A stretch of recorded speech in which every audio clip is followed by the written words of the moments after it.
This is it, the final stretch.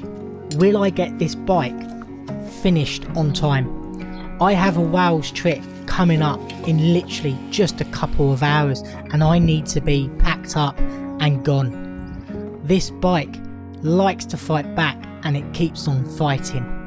I'm not even sure if I'm going to take this bike. If you have followed from the beginning of this restoration, you will have known that the chunky lady loves to put up a challenge. I've bought her from something that was supposed to be in a scrapyard to now road legal and ready for an adventure. But there's one more hurdle she needs to overcome, and that is to go on a shakedown trip before I take her on a huge adventure.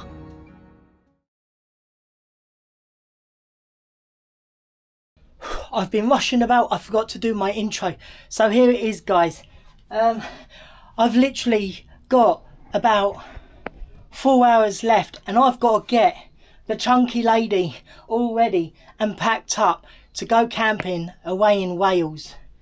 And you're going to see from the footage in a minute. I'm not talking, I'm going to do voiceovers because I'm a little bit stressed and I need to get on with this. I don't know, will I be taking the chunky lady? Will she make it in time?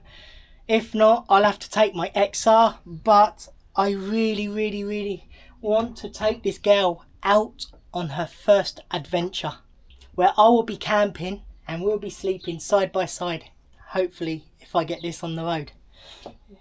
If not, it'll be with my XR and I really don't want to. I am stressing. I need to get a couple of things done to this bike. Stick around to see whether I get the chunky lady ready on time for this adventure. I hope I do, but it's a very tight line. First thing I have to do is put the spark plugs back in. Then followed by the rocker cover. By putting the cage on before the rocker cover, I made harder work for myself, which is due to a bad design flaw with this cage. The cage that I bought is from Heed. Yes, I did buy it second hand because this is kind of a budget build. But if you don't want this problem, then I suggest that you do not purchase this cage. I've noticed with other cages out there that they make this more accessible and easier to work on. Talking of making things easier, I've just removed the oil filler cap and this literally helps me finally get it in. But just remember, this is only half the battle because I have the other side to do. And yes, I forgot something. The inner spark plug seal. Now I'm going to put this in here now. I was waiting for these parts to arrive, hence why this is a two-part video. And can you believe it? I have to pull the whole thing out again because I forgot to put that inner seal in the first place. I am such an idiot. With everything in its place, I can now start doing all of the bolts up.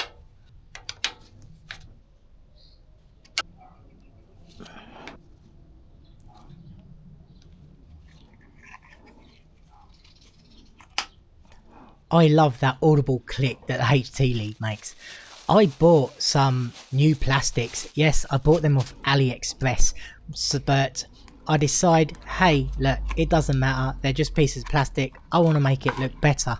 But looking at it here, it seems very wobbly and the plastic seems very soft. So I was worried that this might come off down the road. So I grabbed the original and I compared the two. I can tell there is a bit of a difference here, especially since the original one looks and just feels so much stronger. And yeah, that doesn't wobble as much. So I am thinking just keep the original one in and get rid of this cheap nasty plastic one. However, this plastic protector feels better quality. Let me know in the comments, if I've got a cage, do I really need this protector? All what's needed is some fresh bolts and to do up this new crash protector.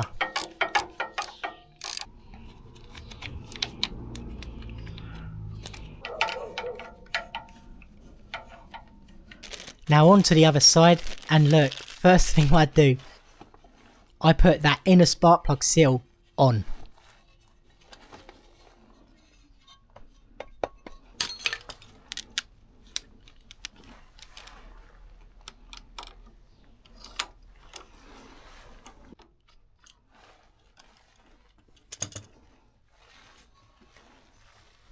Now this is where it gets interesting maybe for you, but very frustrating for me. I just could not seem to get this side on. I spent about 45 minutes fighting, banging, smashing, trying to locate it in different positions, and it just would not go on.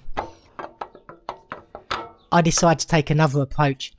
I start undoing the bolts and get that hammer out and smashing the cage to try and loosen something off so I can get that inner bit in. But it turns out I'm just making life harder for myself, but you will see why later. That seal just kept falling out. This bike was really now starting to frustrate me. Banging, repositioning, banging some more, shoving, nothing just seemed to work. And in a couple of hours I need to be on the road. It looks like I'm not going to be taking this bike. But then this happened. Well, I should have got the torch in the first place, because I found it. I should have just got the torch in the first place. Would have been so much easier. I couldn't believe it. All I had to do was get a torch so I could see what was catching. And it went in straight away.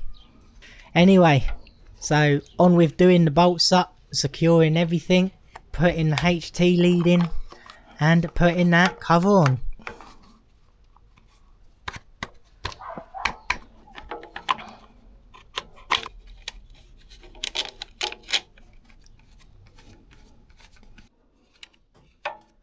I don't know why, but it's satisfying getting a hammer and just smashing things.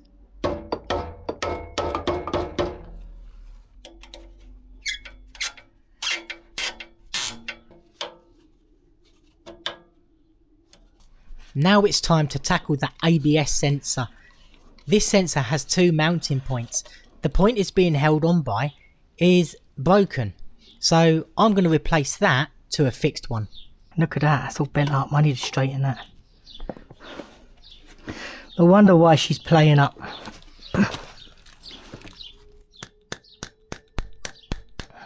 Is this even the wrong one for it? Seriously, I think someone, oh my god, I think this has been threaded. This is the wrong one. That's not supposed to be on there. Ah, I don't need this.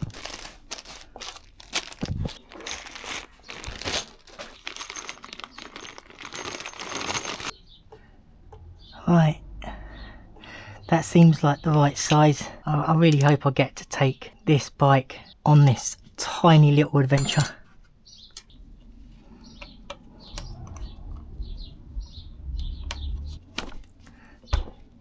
I think that's in nice and tight now. In a previous video, one of my viewers mentioned and spotted, which I didn't know. There is supposed to be two little rubbers on this to stop this wobbling about. This is who you are, put it up on the screen. Thank you for that. I do read your comments and I do reply. But this is very handy to know. If you're still following me and you're watching, thank you so much for this little spot, and also thank you for your continued support. As I put this on, look at the bottom of the screen just here. Ready? Did you see it? I dropped that little rubber piece. Where's that rubber one gone? Balls. It always happens, doesn't it? It always happens. I am getting fed up. Oh, 1 minute. So there is a rubber bung in there. It's just the top one didn't have one. Even still to this very day, I never did find that rubber piece. I think it wedged itself within the foot of the centre stand and probably fell out whilst riding down the road. I'm just glad that I did have a spare inside already. Oh, that is much better. Yeah, that was moving around a hell of a lot before. It was like, yeah, now it's not. Much better. Thank you for that. I much appreciate it. I love these little tips that the community give me. I need to sync up these now. And I'll do that by removing these little bungs, getting my synchronization tool, because one side is running lean. So let's see. Okay, so quick procedure. You get your household fan on, you bring it up to about 3 to 4 bars, you connect your gauge. There's a little brass vacuum pipe under the bottom which is covered by a little black rubber bung. You put one either side. I want to get the bike started.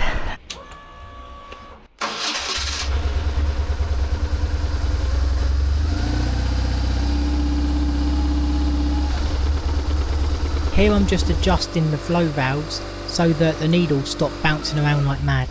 Okay, so the right hand one is running a little bit high. Right, so starting with the idle screw, I'm going to put these all the way in on both sides, and I'm going to go 1.5 out on both sides. So 1.5, boop, and 1.5. With the throttle cable, I'm gonna undo this. It's a little bit tricky now that I've got this bar in the way. Right, I'm gonna make sure I'm gonna unscrew this little, so I've got 5mm of play at least. Oh my god, this is so difficult to get to now. Yeah, I'd say that's about enough. Take a look at that rubber hose on the fuel line. Something really bad happens with that to me later. Alright, go and do the other side. Just here I'm going to bring the revs up to about 3,500 RPM, and then looking at the gauges I can see that the right cylinder is running a little bit higher. So I get to the throttle cable and I adjust it just a little bit. Since you've already got the power on the left hand side one, you only really need to adjust the right hand side, so you just keep on adjusting the throttle cable until the vacuums show they're even. Now that the high rev synchronization is set, just put it on idle, and now just calibrate the idle screws. Once you have them all level, you are good to go. Once this synchronization is completed, I should no longer have one cylinder running lean and one running rich. And finally we are done. And also the idle is set to 1050. Awesome, I am very happy with this. Now that that's all synced, I'm going to quickly take that off. I'm going to take this out. I'm going to go for a ride for about 10 minutes, see how she pulls, and I won't show you guys that because I'm literally in a rush. Kind of lucky that I'm actually talking to the camera, but you guys need to know what's going on. Oh, if this doesn't work, this will not be going out. Oh no. I've just seen a fuel spill. Oh no. No. Please not just before trip. Guys. So I noticed there was the fuel leak and I tried to take it apart to have a look at it, and a piece of the plastic that connects the fuel line had melted inside and it burst all over me. I stink of fuel now. My bike was covered in fuel. I ran out of here trying to find a cloth, getting ready with my fire extinguisher because I thought I was going to go up in flames. That fuel was hot. Anyway, I managed to clean it up and I got rid of that hose. Just connected it here. That looks much better. So now let's just take it for a test ride. I'll get back to you whether it's worked or not. I'm so worried. If it is working, am I going to break down? It seemed okay when I went to Vines the other day. Yeah, I just hope I don't break down on the trip. Oh well, if we do, then hey, I've got RAC. Anyway, I'm gonna go test it. Enough of me waffling on. The test ride was a success. And yes, I made it only just in the nick of time for my Wales trip, which you will find in an upcoming video that I am working on right now. This is before I even knew I was going to the ABR. At this point, the ABR was non-existent for me. I couldn't even afford a full price ticket. But a little bit more will be explained in the Wales video. And if you are interested and haven't seen the ABR video, I suggest you go and watch it, because this video personally is a must watch if you love good story. And this is why I gave myself the challenge of buying a bike that's nearly down and out. It has action, drama, thrills, music, and plus the odd beer or two. All there is to say now is ride safe and goodbye for now.